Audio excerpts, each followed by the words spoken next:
विरोधी पक्ष नेता को शिवसेना विधायक का समर्थन। कुर्ला जरीमरी के संदेश नगर में क्रांति नगर के एयरपोर्ट के किनारे बसे झोपड़ियों के पुनर्वसन में हुई अनियमितताओं के विरोध में पक्ष नेता विजय वट्टेटीवार द्वारा जांच करने की मांग चांदीवली के शिवसेना विधायक दिलीप मामा लांडे ने अपना समर्थन किया। दिलीप लांडे ने पत्रकार परिषद में कहा कि यह बहुत ही गंभीर मामला है, इसकी जांच होनी चाहिए। मैं खुद मुख्यमंत्री एकनाथ शिंदे से मिलकर मांग करूंगा। लांडे ने यह भी बताया कि विरोधी पक्ष नेता विजय वट्टेटीवार को पूरी जानकारी नहीं है, उनको इस विषय में अंधेरे में रखा गया है। जब ये घपला हुआ तो उस समय कांग्रेस की सरकार थी। इस मामले पर 12 लोगों पर मामला दर्ज किया है। हमने खुद कुछ लोगों को फर्जी कागजात के साथ पकड़कर पुलिस के हवाले किया। इस मामले पर TDR की जांच होनी चाहिए, जिसमें 1,82,000 चौरस फीट घोटाला हुआ है। आपको बता दें, विरोधी पक्ष नेता विजय वट्टेटीवार ने खुद प्रेस कॉन्फ्रेंस कर इस घोटाले और फर्जीवाड़े की जांच की मांग की है। आपको बता दें, कुर्ला जरीमरी के संदेश नगर में क्रांति नगर के एयरपोर्ट के किनारे बसे झोपड़वासियों के पुनर्वसित किया जाना, जिसमें बड़ी संख्या में पैसे लेकर पात्र करने की जानकारी मिली थी। कई लोगों को पात्र करने के बाद अलॉटमेंट लेटर भी दिया गया, अब उन्हें फिर से अपात्र बताया जा रहा है। ब्यूरो रिपोर्ट, रियल खबरें।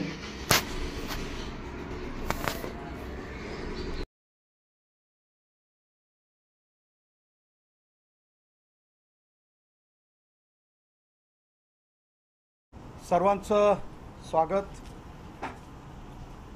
आज या ठिकाणी महाराष्ट्र राज्याचे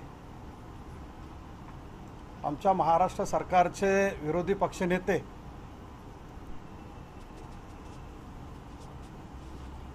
श्री विजय वट्टेटीवार यांनी शासनाकडे आणि शासनाच्या अंतर्गत असणाऱ्या अनेक चौकशी यंत्रणाकडे मागणी केलेली आहे की क्रांतीनगर, संदेशनगर, जरीमरीचं नाव घेतलेलं नाही, पण जरीमरीचं पण नाव तुमच्या माध्यमातून शासनाकडे द्यावं। या विभागामध्ये असणाऱ्या झोपडपट्टी धारकांच्या हक्कामध्ये त्यांना 2006च्या आलेल्या पुरानंतर महाराष्ट्र शासन केंद्र शासनाने घेतलेला निर्णय यांचं स्थलांतर करून त्यांना हक्काचं घर देण्यात यावं आणि म्हणून 2008-2009 मध्ये यांच्या हक्कासाठी काही इमारत बांधल्या गेल्या। एका विकासकाला तो ठेका देण्यात आला आणि तशा पद्धतीने शासनाच्या आदेशाने, शासनाच्या नियमाप्रमाणे 2008-2009 मध्ये इमारती बांधल्या गेल्या आणि या इमारतीच्या मध्ये आत्ता महाराष्ट्राचे मुख्यमंत्री आदरणीय एकनाथ शिंदे साहेबांच्या आशीर्वादाने गेले माझ्या 4 वर्षाच्या पाठपुराव्यानंतर गेले अनेक सभागृहामध्ये स्वतःच्या जीवाची पर्वा न करता, कुटुंबाची पर्वा न करता लहान मुलाला त्या ठिकाणी जाळायला काढलं होतं, परंतु या लोकांना यांच्या स्वतःचा हक्क, यांच्या मुलाबाळाचं घर मिळालं पाहिजे यासाठी जे प्रयत्न केले त्याला आदरणीय मुख्यमंत्री एकनाथ शिंदे साहेबांच्या आशीर्वादाने असे निर्णय झाला। घरं मिळण्यास सुरुवात झाली। शासनाच्या नियमाप्रमाणे त्या ठिकाणी त्यांना घरं दिली जात आहेत आणि या माध्यमातून विजय वट्टेटीवार यांनी असं सांगितलं की मोठा घोटाळा झालेला आहे आणि याची चौकशी व्हावी।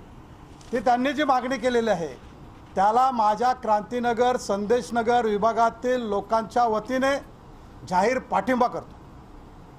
त्यांची मागणी शासनाने तातडीने लक्ष देऊन त्यांनी केलेली मागणी ही पूर्ण व्हावी, चौकशी व्हावी आणि त्या चौकशीमध्ये लोकांच्या समोर यावं की याच्यामध्ये भ्रष्टाचार कोणी केलेला आहे, कुठल्या गोरगरिबांकडून पैसे घेतलेले आहेत, याची चौकशी करून शासनाने लोकांसमोर तो निर्णय, ती वस्तुस्थिती लोकांसमोर आणावी। मी आपल्या माध्यमातून सांगतो, ही योजना 2007 पासून सुरू झाली। पहिलं नोटीस आले ते 2007 ला त्याच्यानंतर दुसरं नोटीस आलं पात्र अपात्र ते 2010ला.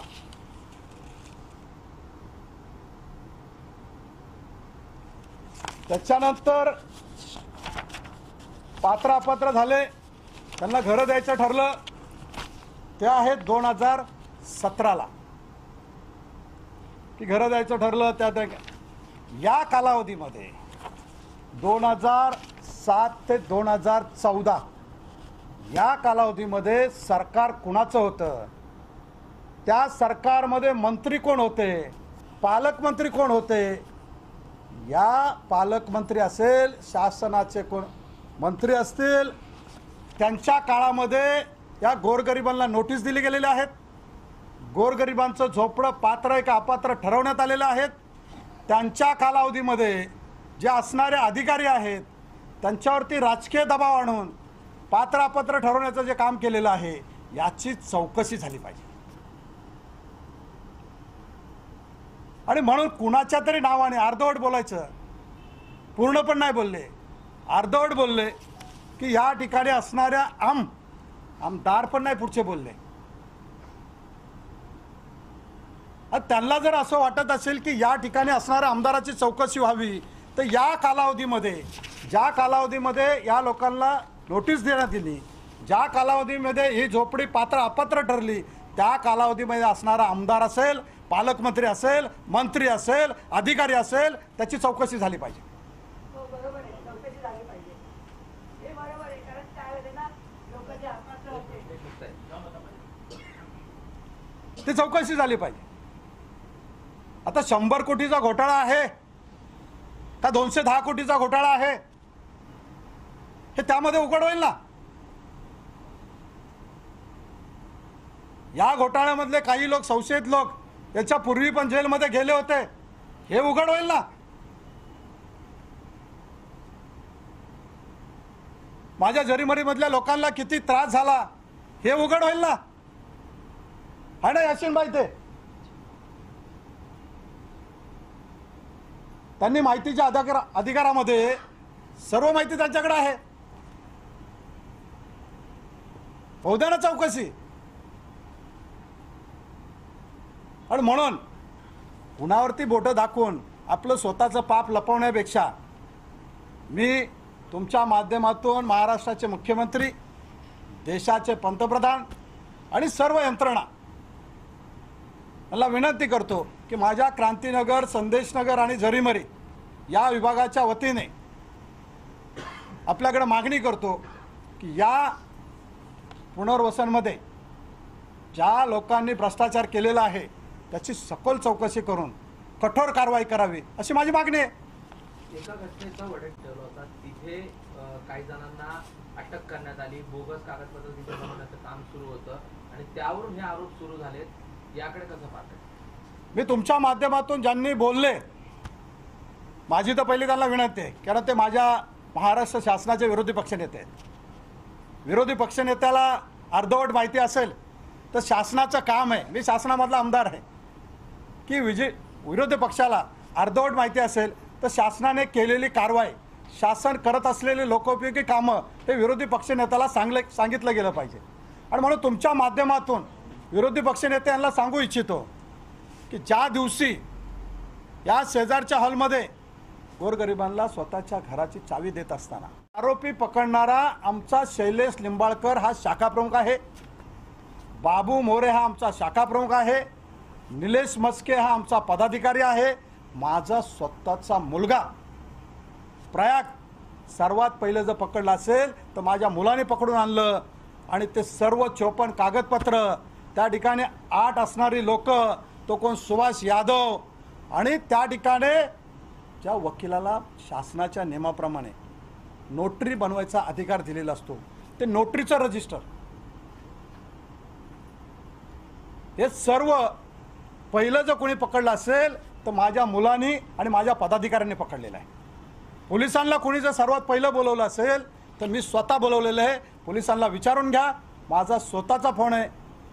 साकीनाका पोलीस स्टेशनचे सिनियर पोलीस स्टेशन वरिष्ठ पोलीस निरीक्षक यांना मी स्वतः फोन केला, पोलीस बोलवले, मी स्वतः MMRDच्या अधिकाऱ्यांना सांगितलं की आपण तक्रार द्या. 8 आरोपींना पकडून 54 कागदपत्र देणारा सर्वात पहिलं आमच्या पक्षाचे कार्यकर्ते आणि मी स्वतः आहे, माझा मुलगा स्वतः होता. त्याच्यानंतर तुम्हाला बोलून प्रेसच्या माध्यमातून सर्वात पहिली मुलाखत लोकांसमोर सांगणारा मी आहे. मीच प्रेसच्या माध्यमात लगेच प्रेसला बोलवलं. प्रेसच्या माध्यमातून लोकांसमोर ती बातमी जावी म्हणून मी प्रेससमोर मुलाखत दिली. आणि असं जर कोण बोलत असेल की त्या ठिकाणी काय चाललं होतं, माझा तो एकच मागणी आहे की 2007ला दिलेली नोटीस आहेत आणि या नोटीसच्या माध्यमातून 2011पर्यंत लोकांची पात्र अपात्र झाली. त्या संपूर्ण यंत्रणेची, त्या असणाऱ्या त्यावेळच्या यंत्रणेची चौकशी करावी आणि लोकांना न्याय द्यावा. तुम्ही SIT त्याला समर्थन देत आहात, परंतु यामुळे कुठेतरी हे पुनर्वसनाचं काम गेल्या वर्षभरात आता तुम्ही पुढे नेलं होतं, त्याला देखील खीळ बसण्याची शक्यता आहे. अशी जर चौकशी सुरू झाली तर ही जी लोकांना घरं मिळत आहेत ती देखील मागतील अशी शक्यता देखील आहे. नाही, मी आपल्याला सांगितलं की चौकशी होणं गरजेचं आहे. चौकशी करत असताना ज्या लोकांचं हक्काचं घर आहे त्या लोकांना हक्काचं घर देत असताना माननीय मुख्यमंत्र्यांच्या आदेशानुसार त्यांना विनंती करून या लोकांना जे पात्र झालेले आहेत त्यांचं हक्काचं घर ज्यावेळी इमारत रिपेअर होऊन राहण्याच्या योग्य असेल त्यावेळी त्यांना त्यांचं घर देण्यासाठी प्रयत्न करणार. कल के कार्यक्रम में पूर्व प्रमाणात मानलं की अपात्रता खूप मोठ्या प्रमाणात करण्यात आलेली आहे आणि कुठे लोकांना अपात्र केलंय असं त्यांच्याकडून आरोप. मी आपल्याला हेच सांगितलं ना की हे सर्व जे आहे ते शेवटचं नोटीस आहे किंवा शेवटचे अपात्र पात्र झालेले 2017मध्ये. मग जर त्यांना लोकांना सांगायचं असेल की त्यावेळी असणारी यंत्रणा, त्यावेळी असणारे राजकीय लोक यांनी अपात्र केलेलं आहे, पण हे 2017चं आहे. 2017मध्ये माझे मुख्यमंत्री नव्हते. 2017मध्ये आदरणीय एकनाथ शिंदे साहेब माझ्या पक्षाचे नेते हे मुख्यमंत्री नव्हते. त्यावेळी 2017ला मी आमदार नव्हतो. पण त्यावेळी असणारा कोण आमदार असेल, त्यावेळेची यंत्रणा असेल, त्यांनी जर हे अपात्र केलं असेल त्याची चौकशी करा. पूर्व मंत्री नसीम खान ये भी कह रहे हैं कि आधार पर सभी लोगों को घर के बच्चे घर मिलना चाहिए, पात्र होना ही नहीं चाहिए. माझी ही विनंती आहे. आतापर्यंत का झोपा काढत होते? दिले ना लोकांनी. 20 वर्ष आमदार बनवलं, मंत्री बनवलं, पालकमंत्री बनवलं. का नाही लोकांना घरं दिली? नुसते मागणी करून होत नाहीये. लोकांची फक्त दिशाभूल करायची नाहीये. गोरगरिबांच्या व्यथा, गोरगरिबांच्या भावना, त्यांची गरिबी याची चेष्टा करायची नाहीये. अरे शासनाच्या नियमाप्रमाणे द्यायचंय. महाराष्ट्र शासनाने तुम्हाला पालकमंत्री बनवलं होतं, याच लोकांनी निवडून दिलं होतं. या लोकांनी निवडून दिलं म्हणून तुम्ही पालकमंत्री झालात. मग याच लोकांची घरं होती ना. तुम्ही आत्ता तुम्हाला दिसतंय 2011 गेल्यानंतर 2011मध्ये तुम्ही आमदार होता, मंत्री होता, का नाही दिलं? 2011चा नियम आम्हाला सांगताय. गोरगरिबांना दाखवा ना, गोरगरिबांना द्या ना. आत्ता ज्यावेळी तुम्हाला गोरगरिबांनी घरी बसवलं आणि एक सच्चा कार्यकर्ता, त्यांना त्यांच्या जवळ असणाऱ्या झोपडपट्टीमध्ये राहणाऱ्या कार्यकर्त्याला सेवा करायची संधी दिली, त्यांच्या हक्काची घरं मिळवून देण्यासाठी संधी दिली, त्यावेळी तुम्हाला आठवतं 2011? 2011 तर तुम्ही होता ना. मग का नाही दिली लोकांना? आणि तुम्ही सांगताय ना चौकशी होऊ द्या ना. सुभाष यादव कोण आहे? चौकशी करा ना. सुभाष यादव कोण आहे? चौकशी करा. चौकशी करा. सुभाष यादव कोण आहे? सुभाष यादवकडे 54 कागदपत्र कुठून मिळाले? त्याच्यामध्ये तौफिक नावाचा माणूस कोण आहे? तौफिक नावाच्या माणसावर ते 11 का 12 रूम आहेत, हे कुठून आले? चौकशी करा. एक महिला देखील आलेली होती, त्या महिलेला समोर करण्यात आलेलं. तिने असं दावा केलेला की 5 वर्षापूर्वी मला चावी देण्यात आलेली, अद्यापही मला घराचा ताबा दिला गेला. 4 वर्ष झाले असतील किंवा 5 वर्ष पण झाले असतील. पूर्वी या सरकारच्या अगोदर जे सरकार होतं त्यांनी 92 ना रे किती लोकांना चाव्या दिल्या? 93 लोकांना चाव्या दिलेल्या होत्या. आणि त्या घाईघाईमध्ये चाव्या दिल्यानंतर आचारसंहिता लागली, लोकसभेची आचारसंहिता होती, त्यामुळं ती यंत्रणा तशीच थांबली गेली.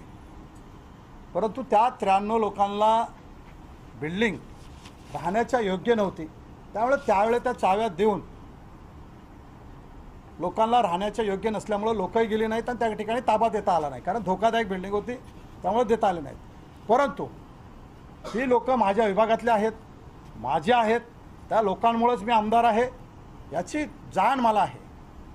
आणि म्हणून त्या 93 लोकांना सुद्धा घरं या 1 मेपर्यंत त्यांनी स्वतःचं घर त्यांना द्यायचं काम महाराष्ट्राचे मुख्यमंत्री एकनाथ शिंदे साहेबांच्या आशीर्वादाने ते मी तुम्हाला तुमच्या माध्यमातून पूर्ण करून देतो. या सगळ्या SITच्या प्रकरणात